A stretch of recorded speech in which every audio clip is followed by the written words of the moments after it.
منور میری آنکھوں کو میرے شمس دعا کر دے، غموں کی دھوپ میں وہ سایہ زلف دتا کر دے۔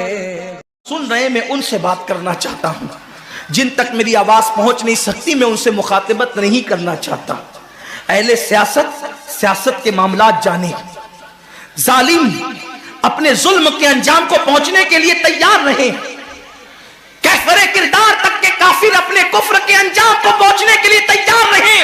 میں نے ان سے کوئی گفتگو نہیں کرنا، لیکن آج کسی قوم کی بیٹی کی اگر آبرو کو لوٹ کر کے امت کو ذلیل کرنے کی کوشش کی جا رہی ہے، اگر تمہارے گھروں کو جلا کر تمہیں بے گھر کرنے کی کوشش کی جا رہی ہے، اگر تمہیں تباہی کے دہانے پر پہنچانے کی کوشش کی جا رہی ہے، اگر تمہیں غربت کی سطح سے نیچے گرا کر تمہارے ایمان کو چھیننے کی کوشش کی جا رہی ہے، تو کب تک دوسروں پر انگلی اٹھاتے رہو گے؟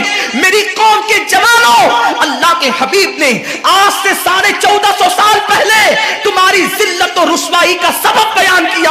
اقبال رونا روتے ہیں، وائے ناکامی متائے کارواں جاتا رہا، کارواں کے دل سے احساس زیا جاتا رہا۔ ماہ رمضان میں شراب کے اڈوں کو آباد کرنے والے، ماہ رمضان میں زنا کے اڈوں کو آباد کرنے والے، ماہ رمضان میں چھپ چھپ کر کھانے والے، ماہ رمضان میں اللہ اکبر اپنے ہاتھوں کی انگلیوں سے انٹرنیٹ کی وہ بٹن کو چھیڑ کر کے زنا کے مناظر دیکھنے والے، اپنے ماں باپ کا دل دکھانے والے، لوگوں پہ ظلم کرنے والے، نماز کے اوقات میں بستر کی پہ سکون کی نیند سونے والے، دل کھول کر کان کھول کر اپنے ایمان کے کانوں سے، اپنی غیرت کے کانوں سے، اپنے دل کے کانوں سے میرے نبی کی اس حدیث کو سن لو۔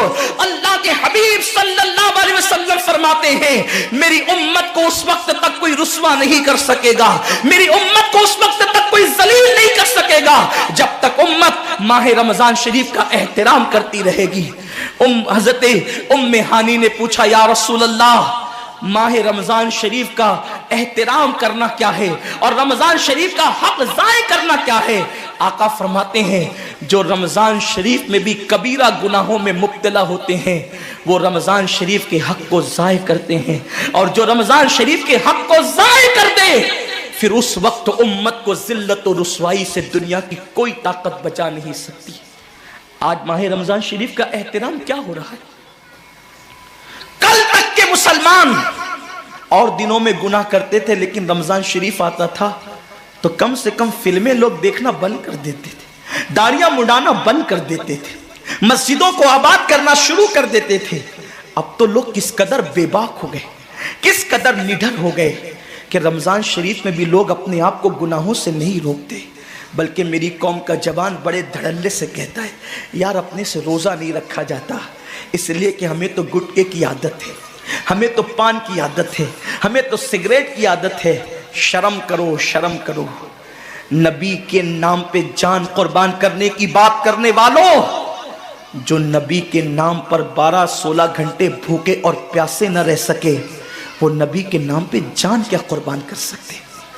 اور جب سے تم نے احترام رمضان المبارک ترک کر دیا، تمہاری آبرو کو لوگوں نے کھیل بنا لیا، اور اب تو لوگوں کو احساس گناہ بھی نہیں رہا، احساس جرم بھی نہیں رہا۔ گناہ کے ساتھ اگر احساس گناہ انسان کی زندگی میں ہے تو انسان اپنے آپ کو گناہوں سے بچا لیتا ہے، لیکن اب ہمارے اندر احساس گناہ نہیں، اب تو ہم گناہ کو ہنر سمجھتے ہیں، اب تو ہم گناہوں کو فیشن سمجھتے ہیں۔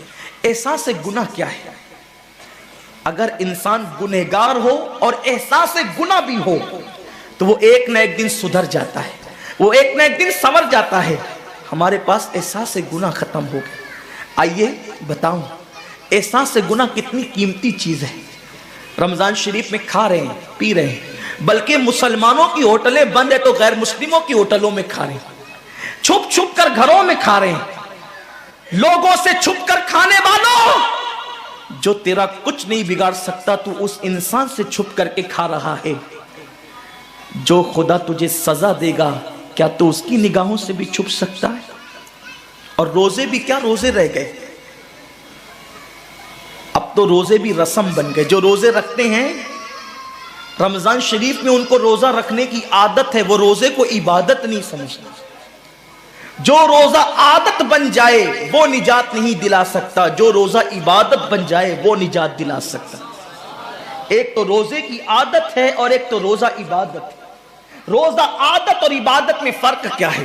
عادت یہ سب نے رکھا ہم بھی رکھ لیں, یہ عادت ہے. نہ رکھیں گے تو کیا جواب دیں گے, یہ عادت ہے. نہ رکھیں گے تو لوگ تانا دیں گے, عادت ہے. پھر روزہ عبادت کیا ہے؟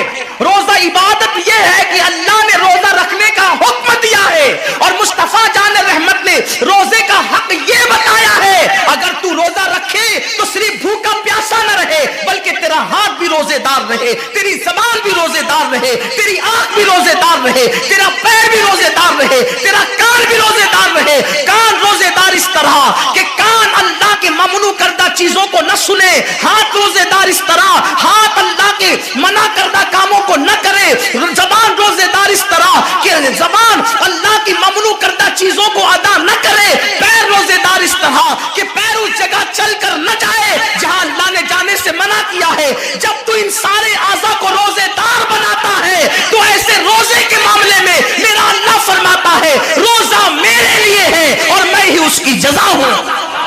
ہر عمل کی جزا جنت ہے, روزے کی جزا خدا کی ذات ہے. اسی لیے آقا فرماتے ہیں روزے دار کو دو خوشی ہے, ایک تو افطار کے وقت, دوسرا لقائے رحمان کے وقت, خدا کی زیارت کے وقت. صحابہ نے پوچھا آقا ہم اللہ کی زیارت کیسے کریں گے؟ آقا فرماتے جیسے تم آسمان پہ چاند دیکھتے ہو بلا تمثیل اسی طرح تم خدا کی زیارت کیا کرو گے. یہ روزے داروں کی شان ہے. آج کے روزے کیا ہے؟ جس میں جھگڑا, جس میں غیبت, جس میں چغلی, جس میں فساد. روزے کو عادت مت بناؤ, روزے کو عبادت بناؤ. احساس مٹ گیا, عبادتوں کا احساس مٹ گیا, گناہوں کا احساس ختم ہو گیا. جب تک کہ لوگوں میں گناہوں کا احساس زندہ تھا وہ عبادت کر کے بھی اللہ سے ڈرتے تھے, وہ عبادت کر کے بھی رب کی بارگاہ میں آنسو بہاتے تھے کہ مولا میں تو حق ادا نہ کر سکا. لیکن آج احساس نہیں ہے, اس لیے لوگ ہنستے ہنستے افطار کرتے ہیں. حالانکہ صحابہ کا معمول تھا جب افطار کا وقت آتا وہ ہاتھوں کو اٹھا کر کے روتے اور کہتے مولا روزہ تو چلا گیا لیکن روزے کا حق نہ ادا ہو سکا. آنسو بہاتے, ڈرتے. لیکن آج ایسا کچھ بھی نہیں ہے. ہماری ساری نیتیں تو دسترخوان پہ لگی ہوتی ہے افطار کے وقت. آئیے ایک بات نکل آئی, احساس گناہ. کیا ہے احساس گناہ؟ آقا نے فرمایا نا کہ جب رمضان شریف کا حق ضائع کر دو گے تو اللہ تم سے عزت کو چھین لے گا, تم ذلیل و رسوا ہو جاؤ گے. احساس ختم ہے گناہ کا, اسی لیے رمضان شریف میں بھی گناہ کرتے ہیں اور گناہ کر رہے ہیں تو ذلیل ہو رہے ہیں. احساس کسے کہتے ہیں؟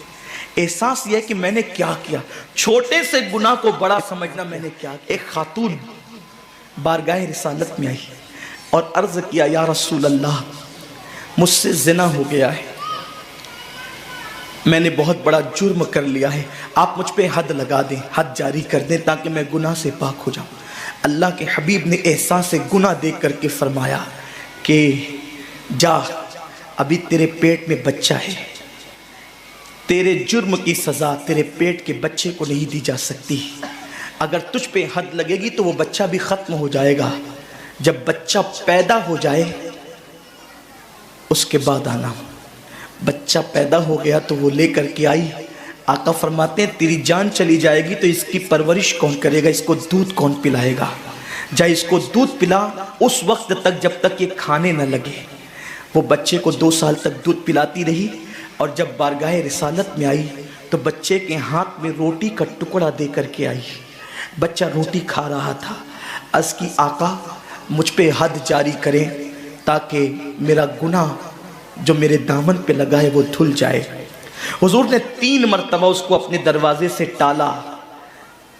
اگر کوئی دوسرا ہوتا اس کو ڈھیل دی جاتی تو وہ بھاگ جاتا, دوبارہ پلٹ کرنا آتا. لیکن احساس گناہ تھا, گناہ کا احساس تھا کہ یہاں گناہ مٹ جائے تاکہ وہاں جواب دینے سے بچ جاؤں. اس خاتون نے 3ری مرتبہ حاضری دی, حضور اب میرا بچہ روٹی کھانے لگا ہے، مجھ پہ حد لگا دے تاکہ میں پاک ہو جاؤں۔ اللہ کے حبیب نے فرمایا اللہ کی بندی، جب اللہ نے تیرے جرم پہ پردے ڈال دیے تھے تو تو نے اظہار جرم کیوں کیا؟ اب چونکہ تو جرم کا اظہار کر چکی ہے، اقبال گناہ کر چکی ہے، اب تجھ پہ حد لگائی جائے گی۔ اور اس کو سنگسار کر دیا گیا۔ جب وہ مر چکی اور اس کو دفن کر دیا گیا تو کسی نے کہا کتنی بدبخت تھی وہ عورت جس نے رسول پاک کے دور میں منہ کالا کیا۔ میرے نبی نے فرمایا تو اس کا گناہ دیکھتا ہے، تو اس کا احساس گناہ نہیں دیکھتا۔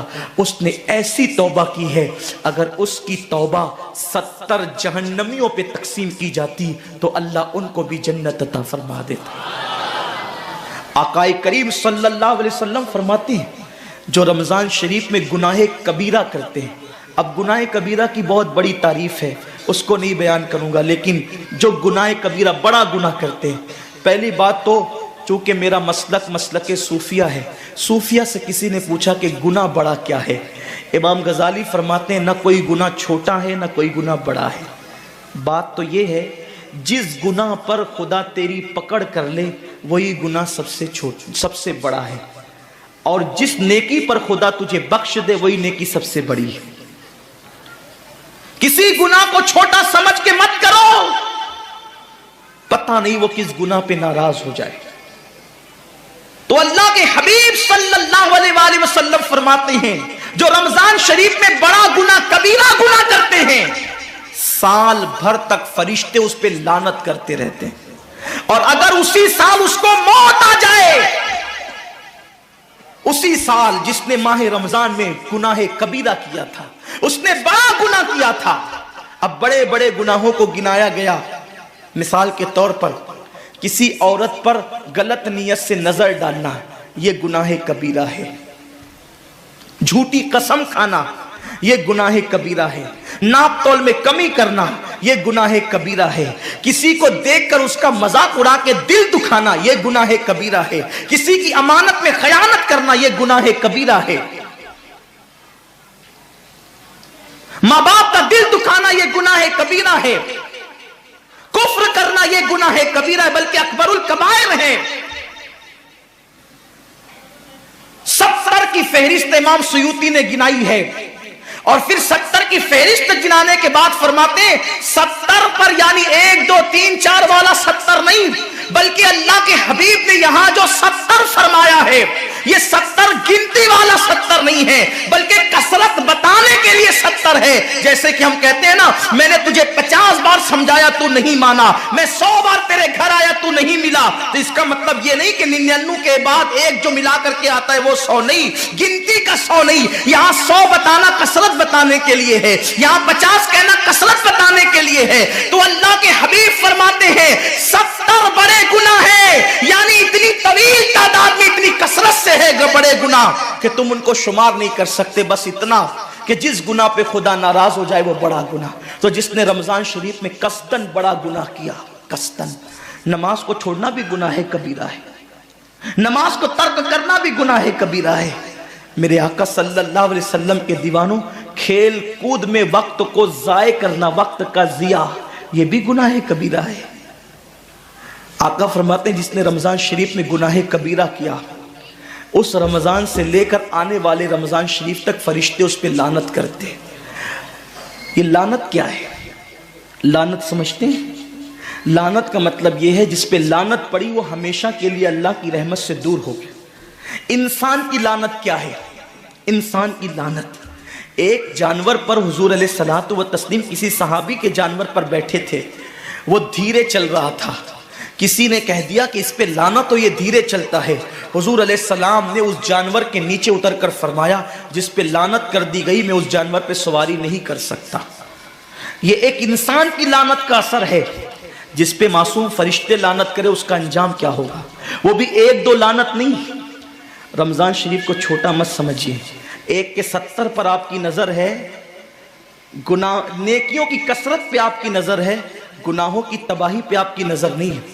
اللہ کے رسول صلی اللہ علیہ وسلم نے فرمایا جیسے ماہ رمضان شریف میں نیکیوں کا درجہ بڑھ جاتا ہے، ویسے ماہ رمضان شریف میں گناہوں کا بھی معاملہ بڑھ جاتا ہے۔ یعنی اگر رمضان شریف میں تم ایک گناہ کرو گے تو اور دنوں کے اندر جو گناہ کرتے تھے اب اس گناہ سے زیادہ تمہیں عذاب دیا جائے گا، کیونکہ آپ نے ماہ رمضان کی حرمت کو پامال کیا ہے، آپ نے ماہ رمضان شریف کی عزت کو پامال کیا ہے۔ تو سوچو انسان کی لعنت پڑے، یہ حال ہے۔ تو جس پہ فرشتوں کی وہ بھی ایک دو نہیں، پورے سال تک فرشتے لعنت کرتے ہیں، اور اللہ کے نبی صادق و مصدوق نبی نے فرمایا کہ اگر وہ اسی سال رمضان شریف آنے سے پہلے مر جائے تو اس کے پاس کوئی نیکی نہیں ہوگی جو اس کو جہنم کی آگ سے بچا سکے، اور اس کا ٹھکانہ تو جہنم ہی ہوگا۔ خدا کے لیے اپنے حال پہ رحم کرو، اپنے آپ کو جہنم کا ایندھن مت بناؤ۔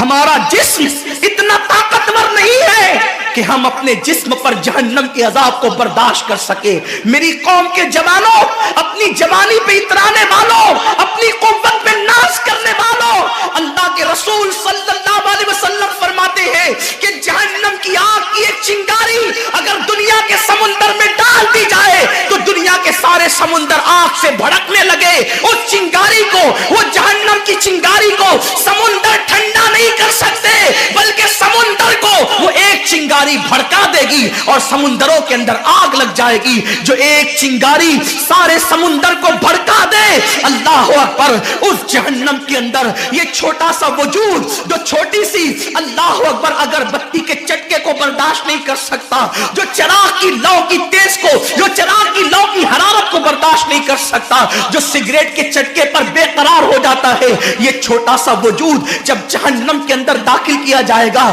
اس وقت اس وجود کا کیا ہوگا؟ میرے آقا مصطفیٰ جان رحمت فرماتے ہیں کہ جب پہاڑوں کو جہنم میں ڈالا جائے گا تو پہاڑ ایسے پگھلنے لگیں گے جیسے نمک کو پانی میں ڈالنے سے نمک پگھلنے لگتا ہے۔ میرے بھائیوں، خدا کے لیے اپنے حال پر رحم کرو، اپنے آپ کو جہنم کا ایندھن مت بناؤ۔ اللہ اکبر، تراویح کے وقت میں پیر پھیلا کر محلوں میں بیٹھنے والوں، روزوں کے وقت میں چھپ چھپا کر کھانے والوں، اللہ کی غیرت کو چیلنج مت کرو۔ اللہ کے حبیب نے فرما دیا کہ جو گناہ کبیرہ رمضان شریف میں کرے گا سال بھر فرشتوں کی لعنت ہوگی۔ آپ کہتے ہیں مسلمان کلمہ پڑھتا ہے، مسلمان نبی کا غلام ہے، مسلمان نبی پہ جان قربان کرنے کے لیے تیار ہے، اتنی مصیبتوں میں کیوں ہے، اتنی تکلیفوں میں کیوں ہے، کیوں تباہ ہو رہا ہے مسلمان؟ ارے جس پر فرشتے پوری سال لعنت کرے وہ قوم تباہ نہ ہوگی تو کیا ہوگا؟ اس قوم کے گھر نہ جلیں گے تو کیا ہوگا؟ اس قوم کی بیٹیوں کی آبرو نہ لوٹے گی تو کیا ہوگا؟ وہ قوم غربت کی چکی میں نہ پسے گی تو کیا ہوگا؟ آؤ سچی توبہ کر لو، توبہ کے دروازے کھلے ہوئے ہیں، اپنے گناہوں کا احساس کر لو، نادم ہو کر قدرت کی بارگاہ میں پلٹ جاؤ۔ میرا رب فرماتا ہے فَفِرُّوا إِلَى اللَّهِ، کہاں جا رہے ہو؟ دوڑو اللہ کی طرف، پلٹو اللہ کی طرف۔ بڑے سے بڑا پاپی اگر خدا کی طرف احساس گناہ لے کر، ندامت کے آنسو لے کر اللہ کی بارگاہ میں پلٹا ہے تو اللہ نے اس کو مغفرت کا پروانہ عطا کیا ہے۔ میرے رب کا وعدہ ہے جو میری بارگاہ میں پلٹتے ہیں میں ان کو لوٹاتا نہیں ہوں، میں ان کو معاف کر دیتا ہوں۔